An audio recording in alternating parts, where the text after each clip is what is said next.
இந்த வீடியோவில் முருங்கைக்கீரை கடையல் எப்படி பண்ணுறதுன்னு பார்க்கலாம். இதை செய்யறது ரொம்ப ஈஸி, அதே மாதிரி ரொம்ப குயிக்காகவும் பண்ணிடலாம். முருங்கைக்கீரையில் விட்டமின்ஸ் மினரல்ஸ் ஜாஸ்தியாக இருக்குது. அதே மாதிரி யாருக்காச்சும் ஹீமோக்ளோபின் லெவல் கம்மியாக இருக்குது அப்படின்னா இந்த முருங்கைக்கீரையை வாரத்தில் 2 நாள் இதை செய்து கொடுக்கலாம். ஹீமோக்ளோபின் லெவல் இன்க்ரீஸ் ஆகிறதுக்கு இது ரொம்பவே ஹெல்ப் பண்ணும். அதே மாதிரி ப்ரெக்னெண்ட்டாக இருக்கீங்க அப்படின்னா கண்டிப்பாக வாரத்தில் 3 நாள் இதை பொரியலாவோ இல்லை கடையிலாவோ செய்து சாப்பிட்டுக்கோங்க.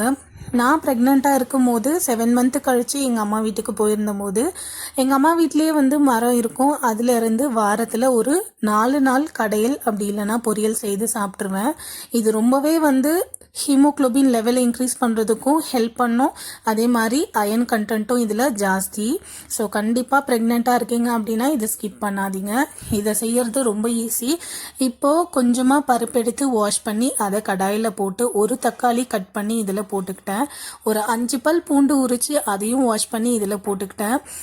பருப்பில் காரம் இருக்கிறதுக்காக ஒரே ஒரு காஞ்ச மிளகா அதையும் இதில் போட்டுக்கிட்டேன். இதெல்லாம் ஆட் பண்ணதுக்கப்புறமா கொஞ்சமாக மஞ்சள் தூள் ஆட் பண்ணிக்கோங்க. மஞ்சள் தூள் ஆட் பண்ணதுக்கப்புறமா இதை நல்லா பூ மாதிரி வேகிற அளவுக்கு வேக வச்சு எடுத்துக்கோங்க. பருப்பு நல்லா வெந்ததுக்கப்புறமா வாஷ் பண்ணி வச்சுருக்க முருங்கைக்கீரையை இதில் ஆட் பண்ணிக்கோங்க.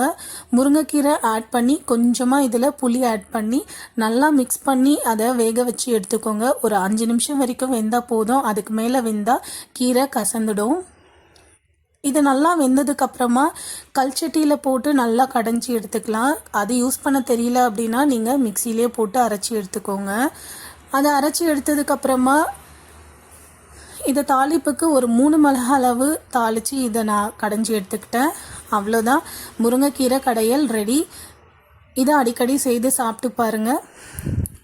இந்த வீடியோ பிடிச்சிருந்தா லைக் பண்ணிக்கோங்க, சப்ஸ்கிரைப் பண்ணிக்கோங்க. பாய்.